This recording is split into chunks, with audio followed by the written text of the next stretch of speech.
So in this one, I have my setup to the final construction. And so now we're going to focus more just on putting the features down as if I were doing my own drawing or life drawing workshop, so that you can get a sense for a more informal way of thinking through the features and their placement.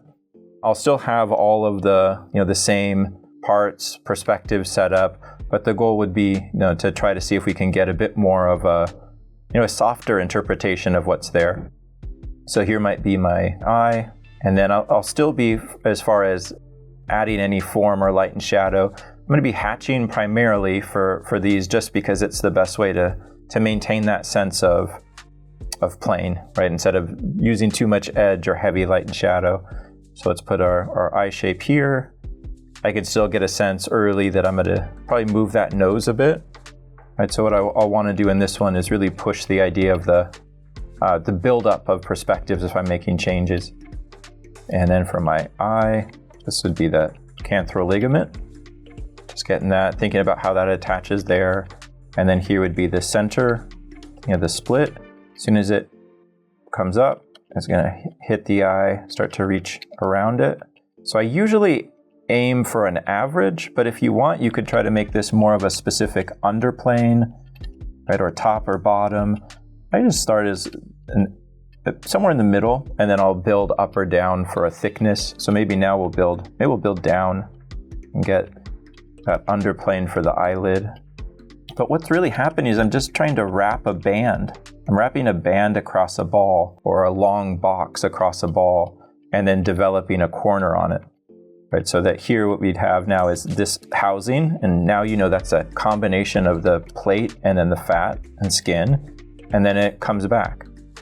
Right, so we get this fuller shape, and then you could even see how light and shadow reacts to this fuller shape differently. Then that starts to arc around, and then what do you notice over here? It looks like it starts to become much more heavily shadowed. So you don't have to interpret this the same way that I did. You don't have to make it a spiral, a twisting, but it's one way that you could begin to kind of work with that idea, is just thinking of that folding up and in. So that would be pulling back, the plane that's pushing back and into the face. Now I'm kind of thinking about that top of the brow area here, or how much we thought through that push of the brow, what it would mean for a type of figure, more exaggerated brow and structure for that bone. And then that's a good place to begin to look for the eyebrow. You could even think about the eyebrow as a perspective if you want. We won't do that, don't worry. But it couldn't hurt. So that's going to move around and then back. All that cool soft tissue above the eye.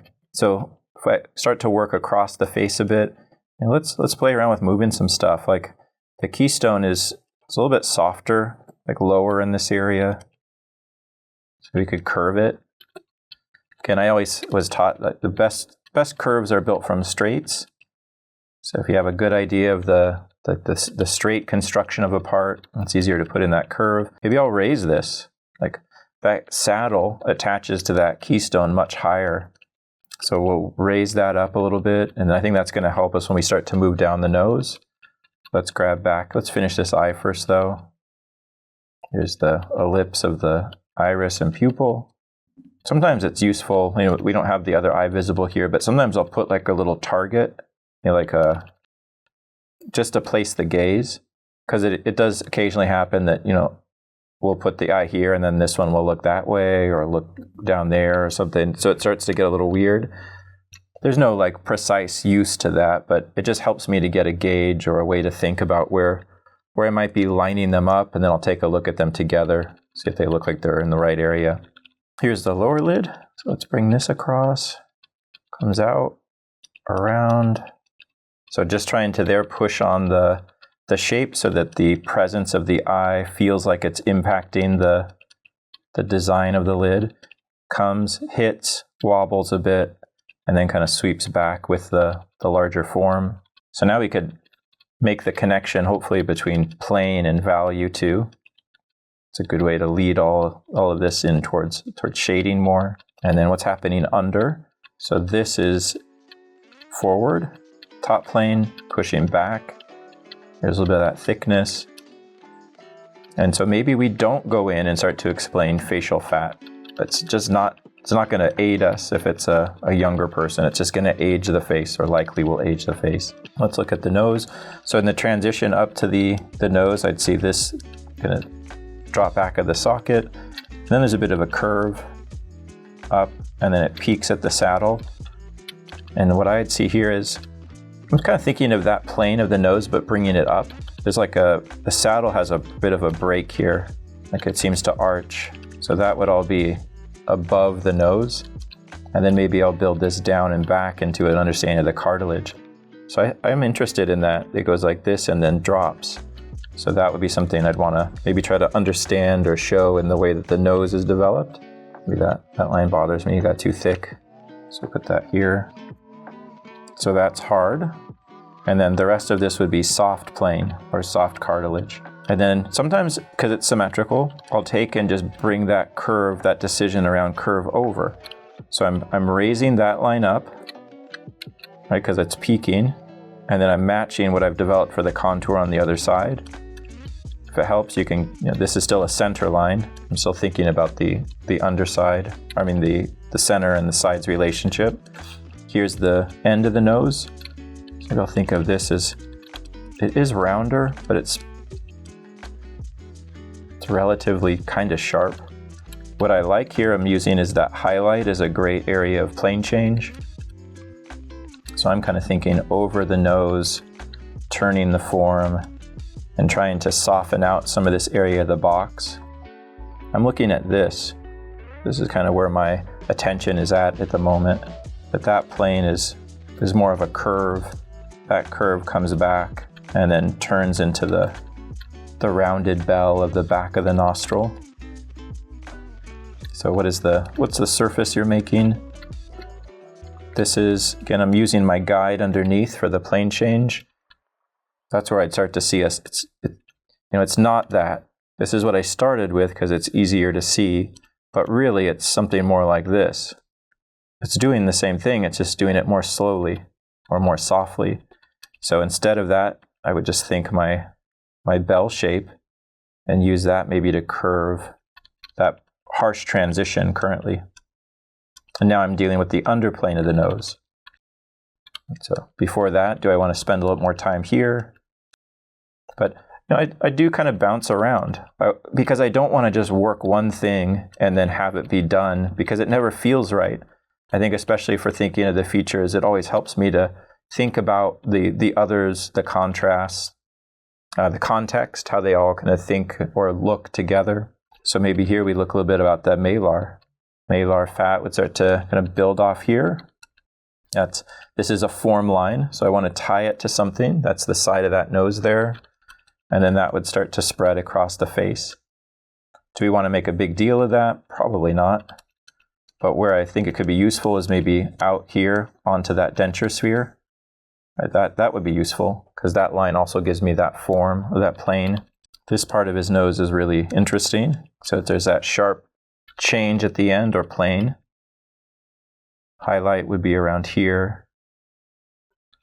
And then this starts to come back. So now I'm just working inside that underplane that we raised. This would be that center area of cartilage or septum. And that flows down from the tip of the nose this way.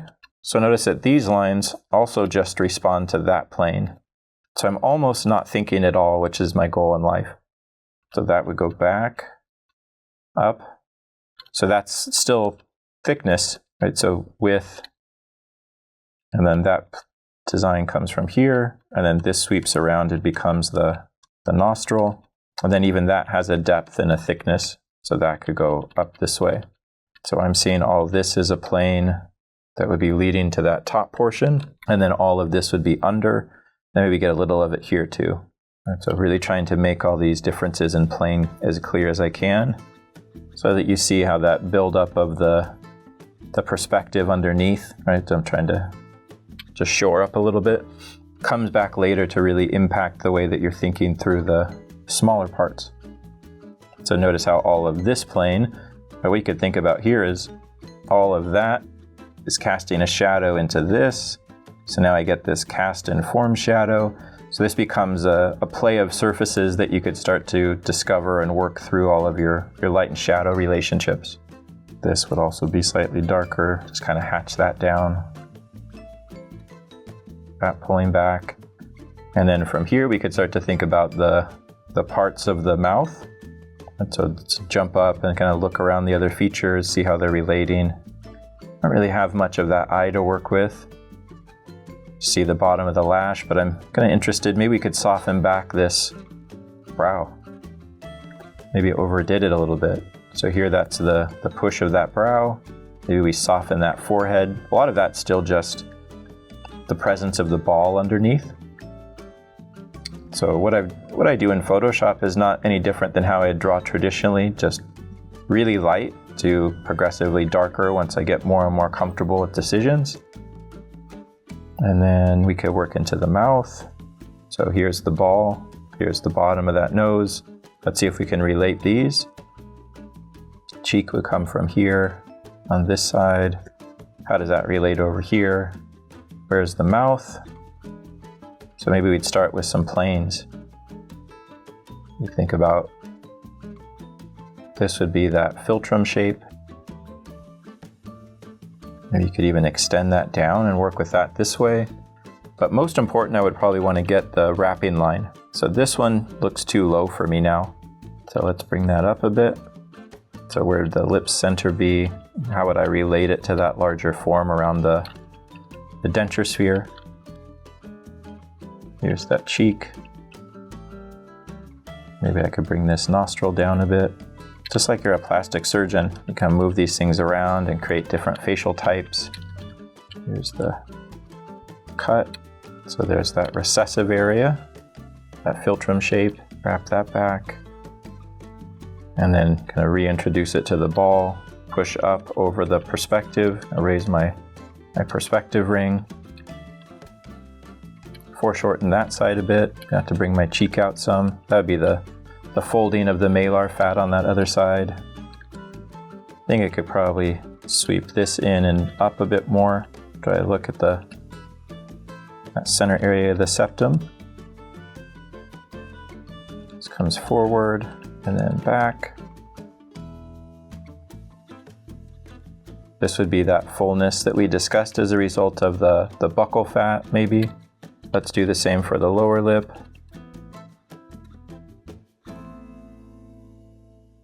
That would also be coming forward and back, sweeping back up. So as long as it hits back to that initial area of movement across the form, then we get our three planes on the bottom. So maybe you'd find the center and carve around that. I'm going to add a little chin, a little more chin. We could think about the chin too as having that perspective form. We want to have forward, down, maybe a bit more of a projection for men. So this goes back. This would come forward.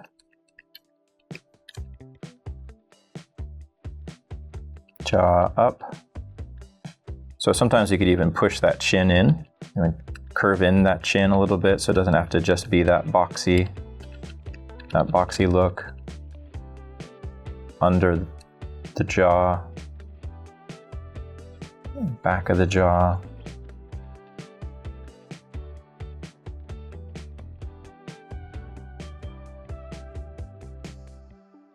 There's that turn of the face. So that would give us this front. Again, just bringing these front sides back. And then sometimes I'll revisit, right? So I get everything laid in, start to think about some of the planes, how things are working, and then maybe go back up and through and think through the development, push some things around, move some parts, kind of play with the proportion and the placement of things. But at least I have the big perspective set up, right? So I could see the larger planes and how they're moving or working. If it's kind of about closing the space of the eye or shifting the nose. All of that's pretty easy to do, just some minor things here and there. Could also start to play around with maybe kind of lightly or softly thinking about some of those larger deposits of fat. Maybe you think around this cheek, onto the mouth. Maybe I'll just bring that mouth shape in a little bit, thin it.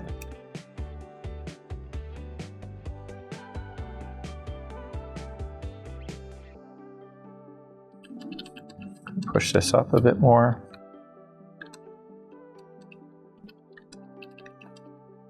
And then we could do a little bit with this ear. So think about my ear back here. Maybe I can shift it back just a little bit and get that tilt a little bit different. So redesign that placement for the C curve. And then I usually think about the ear as C, but then remember it could have 5 different planes that you could understand the specific lengths or directions for. Inside you might have a question mark or a hook. You'd have a Y, and then you could have the wobble or W. So those are the parts I used to look for. So take your basic shape, maybe on this one, straight, cross, third, maybe a turn, 4, 5, just to get my basic planes for that ear. And then hook. I like to design just the basic 3 shapes first into the lobe at the bottom. And then I would do just like everything else. Once I have my shapes and kind of the design mapped out, then I would come back in and see if I could develop a understanding of the surface and the basic perspectives. This swings in, and then we can have like a little wobble here. Usually I don't make the focal point of the face the ear, so I don't spend too much time developing it or working it out. So that'd be the side. Where's our temple? And then maybe you could do like hair or put some kind of hair map or shape on top. Or start addressing some of the contours leading from the head down to the neck, even building out some anatomy. I'm going to do a mental check of some of the shapes around the mouth, see if any of those are present. Buccal fat. Maybe think about some of the muscles of chewing. So this would be your masseter muscle back here. Sometimes that adds a nice little form to the back of the jaw that can give this, that doesn't just feel like it's too empty. So that masseter, I think, looks like an upside down tombstone. Again, since this is mostly thinking through construction, every idea is just fodder to develop another understanding or negotiation or placement idea around surface and the exaggeration of understanding the surface. So this is about where I'd start to take a drawing based on construction of the face and features before I'd want to begin, more concrete ideas of lighting or starting to render so I could introduce light and shadow. This demo would be something to keep in mind for your upcoming lesson. It doesn't have to be exact, but what we're focused on here is trying to make the connection between the understructure, the development of the surface and then the architecture of the skull and construction, and then how you'd start to build and initiate some understanding of the form of the features and their more complex surfaces on top.